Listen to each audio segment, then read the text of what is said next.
Hello there, Sarah from 17 once again, introducing you to my Devil May Cry 3 Dante Must Die difficulty video walkthrough.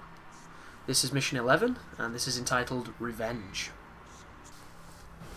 And this is an interesting mission, this one, because we're going to be moving through some areas that are pretty bullshitty, but they're not as bullshitty as they're going to be when we come back through them. So immediately in the first room, the Gears of Madness room, there's going to be a bunch of enigmas that you want to just kind of skip if you can. And one thing that I like about this game is when you attack without holding the lock-on button, Dante will attack in the direction that you're facing. On the first game, this is not the case, and the amount of times where I've got caught because I've gone to try and, stinger my way out of a room, or I've gone to, try and attack something that I needed to smash, and he's turned around 360 and tried to attack an enemy off screen is really frustrating. But these are the miasma enemy. I can't quite remember if we've faced them before, but if we have, you probably know that I don't like them. They're a cheap, pointless enemy that turns up for no reason other than to fuck you off, because they play hide and seek with you. They will not appear unless you're not looking at them, so you have to turn your back to them to make them appear before you can turn around and shoot them. And they're not a difficult enemy. They don't take too much damage. They're just a nuisance. And on Dante Must Die difficulty, the game revels in throwing them at you with other enemies, turning a standard fight into something much, much worse. But if the door ever gets covered in that blue pattern as opposed to the red one, it means it's going to be a puzzle. And you don't generally have too many puzzles in the game, but there are a handful of them. And if you've not noticed, blue is for puzzle, red is for combat, and if the door does not get sealed, it means you can completely skip that fight. And one strategy to get through this game, if you're not confident in fighting or if you don't enjoy the game, is to skip as much as you can. You do not have to fight any of the rooms that do not seal you in. It is that simple. You can just completely ignore them. And for the people that are intimidated about playing these difficulties, you can play through the game as many times as you want on easy, get a ridiculously large amount of money, buy every item in the shop so that all you can do is spam items, and you will beat the game. You'll get your achievements. Don't get me wrong, it'll take, a hell of a lot longer depending on how many times you play through the game, but it can be done that way. But I probably should talk about this fight because it's a bastard. So this is a Hell's Vanguard, another one of the cream puffs from Mission 1, or Mission 2, sorry. This time, however, he's with miasmas, and it makes it so that you can't lock onto him consistently because there's those fucking fruity enemies everywhere else, and you'll get attacked off screen by a random green blob dude when you're trying to fight the big guy. And that to me is inexcusable. This is not a cool fight by any standards, and just look at that. I get caught because I can't focus on the Vanguard and I can't see where he is because there's too much shit in the room. And I get caught again.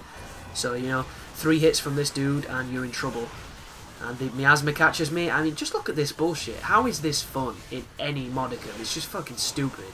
But as per usual, the Hell Vanguard himself is not too tough when you can isolate him and fight him. You want to jump cancel the Stinger Bees and release a full Devil Trigger flux into him if you can. His pattern on this difficulty changes to the other ones because he wants to charge a lot more. He gets a lot more aggressive with the charge. If you play this guy on normal, he'll stand around like checking his watch, having a cigarette, waiting for a bus. He never charges, but as soon as you start bumping up the challenge, he's going to start teleporting a whole lot more. And if you're inexperienced at dealing with it, it can be difficult. But even if you are experienced, you can still get hit. I just proved that. I fought those guys a whole bunch and they still catch me out because the timing on the move and the positioning that he does when he teleports is random. Really random. But move the cheeky statue, get the life back, and get onto the Temperance wagon. So this is interesting, because this could be some of the most fun fights of the game, but they throw those fucking bomb guys at you in this arena, and if you shoot them by accident, you're dead, and you've got to do the entire thing again.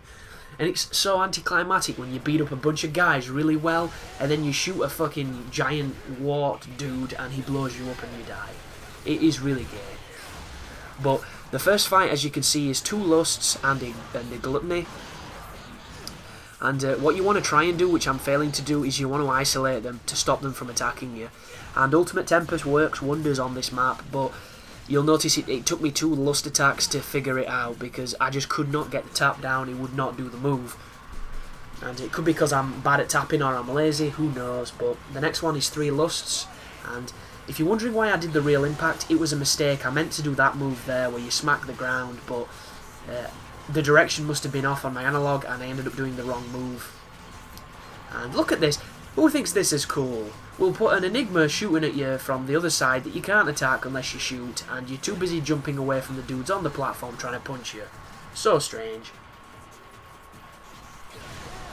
And I do believe that this is an easier fight if you don't have Agni and Rudra, because if I had Rebellion, I would be doing the million stabs and I would be getting all 3 of them in it and isolating them. But I put the Agni and Rudra on because I know Beowulf's coming and I didn't want to use the statue. But I use it anyway to change to Royal Guard, so I'm an idiot really. But just be careful, because look at that for bullshit. There's an exploding guy, and then there's a fucking Enigma, and then there's these idiots that are still trying to kill us, that keep dropping in. And there he is. That is why you want to be careful. Because when that guy turns up, if you're shooting anything and Dante automatically locks onto that stupid enemy, you're dead. Nothing you can do. Good night, you know. That's all it is. Don't cry for me, Argentina, you're down. But move up here, use the statue, and get ready for a challenging boss. I'll see you in the next video, boys and girls. You take care now.